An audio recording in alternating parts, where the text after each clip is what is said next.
Buenos días, mi nombre es Cristian Santiago Cáceres Chararí, estudiante de gastronomía primer semestre, y para la materia de microbiología les vengo a presentar el proceso de fermentación de la masa madre tradicional, sus variaciones existentes, las cuales no dependen tanto de la región, sino qué tipo de pan se quiere hacer con este fermento. La masa madre tradicional se llama masa natural o de cultivo. Este crea el fermento haciendo uso de solo dos ingredientes, agua y harina en partes iguales, lo que la convierte en uno de los métodos de fermentación más sencillos pero a la vez más impresionantes que se haya conocido hasta ahora. Proceso de elaboración.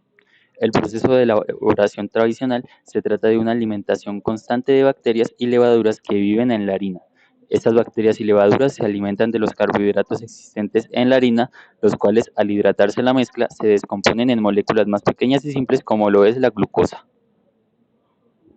Pasos para su elaboración.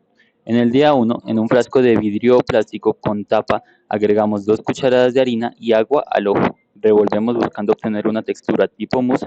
Dejamos reposar a una temperatura entre 21 y 27 grados centígrados. En el día 2, alimentamos la mezcla. Agregando más harina y agua, revolvemos hasta conseguir la misma consistencia. En el día 3 repetimos el proceso de alimentación. En este punto se deben comenzar a ver las primeras burbujas, señal de buena fermentación. En el día 4, antes de alimentar la mezcla, vamos a retirar la mitad de la misma, dándole alimento a menos levaduras con el objetivo de que las que queden sean más fuertes. Día 5. En este día nuestra masa madre ya debería estar lista y fermentada, aunque el tiempo también depende del tipo de harina que uses, que hablaremos de esto más adelante. Prueba de flotabilidad. Si nuestra masa madre está lista, al colocar un poco en un vaso de agua, debe mantenerse flotando en la superficie. Tipos de masa madre. Como lo mencioné al inicio, las variables existentes no dependen tanto de una región en específico, sino para qué tipo de pan queramos usar nuestra levadura. Recordemos que la masa madre se usa para dar levadura a otra masa destinada para algún tipo de pan.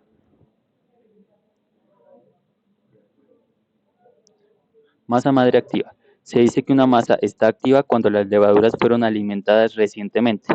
Aporta mayor flexibilidad y elasticidad a la masa y genera una miga más fina a la hora de hornear, además de aportar un sabor característico por ser ligero y un toque ácido.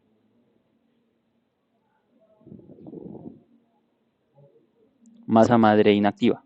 La principal diferencia con la activa es que esta masa se ha dejado de alimentar por un periodo de tiempo prolongado, pero conservado tanto en refrigeración como en proceso de secado. Las levaduras de esta masa, al no tener alimento, están inactivas, por lo que si se usara sus efectos serían nulos.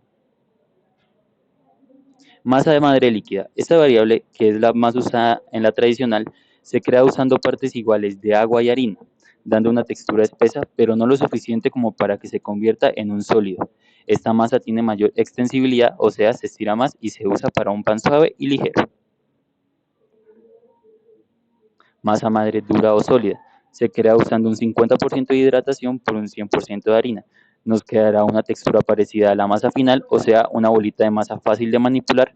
Por lo general, se demora más tiempo en fermentar debido a la hidratación. Se usan en panes que necesitan de una mayor rigidez, como lo es el pan francés o el panetón. Masa madre mixta es uno de los métodos más usados. Se trata de refrescar o alimentar de nuevo con harina y agua un trozo de masa que haya sobrado de algún trabajo anterior que ya contenga la levadura. Se suele usar entre un 10 y un 25% de la levadura por el peso de la masa. 100 gramos de masa, aproximadamente 10 a 25 gramos de masa mixta. Masa Polish. Se trata de una masa creada usando partes iguales de agua y harina, pero con la diferencia que se le agrega un poco de levadura fresca para acelerar el proceso de fermentación. Sus características más conocidas es que cuando está lista triplica su tamaño. Se usa en panes que se van a conservar por un tiempo prolongado. Viga italiana. Es una masa muy poco común, ya que para crearla se necesitan ingredientes específicos: 475 gramos de harina de fuerza, 13 gramos de harina de centeno, 12 gramos de harina tostada de avena, 225 gramos de agua y 1 gramo de levadura. Se caracteriza por dejarse fermentar apretada en una tela. Esta potencia el sabor y el aspecto de la corteza. Masa tipo esponja. Es una masa a la cual se le agrega algún tipo de endulzante, además de agua y harina, para alimentar mucho más las levaduras, y aunque muchas veces se sustituye el agua por alguna bebida dulce, como lo es café o leche, se usa para dar levadura a panes con gran cantidad de dulce, como panes de moldes o bizcochos. Masa natural o de cultivo. Es la más común y tradicional de todas. Se crea a partir de agua y harina, sin levaduras extensas ni endulzantes. Su fermentación es más lenta, pero a la vez es la más fresca y con el sabor más ligero de todas las variantes. Se suele usar mucho con parapanes rústicos o integrales. Ahora vamos a hablar un poco de cómo afecta el tipo de harina que usemos en nuestra masa madre. Con harina de trigo es la opción más común, favorece una fermentación activa y rápida debido a su contenido de gluten, creando una masa más esponjosa y poco ácida, ideal para panes ligeros y aireados. Demora aproximadamente de 5 a 6 días en fermentar por completo. Harina de centeno. Esta harina contiene menos gluten en comparación de la de trigo, pero también contiene compuestos que pueden generar sabores más intensos en la masa. Suele tener una fermentación más lenta de 7 a 8 días, pero también genera sabores más complejos y un toque ácido en la masa, usada mucho en panes de centeno o integrales. Para finalizar, con la harina integral. En esta harina se utiliza todo el grano, incluyendo la cáscara, por lo que le aporta más nutrientes y fibra. Contiene gluten, pero no tanto como la de harina de trigo, por lo que su fermentación es más lenta, de 7 a 8 días. Por su gran contenido de fibras, se puede crear una masa más densa y pesada.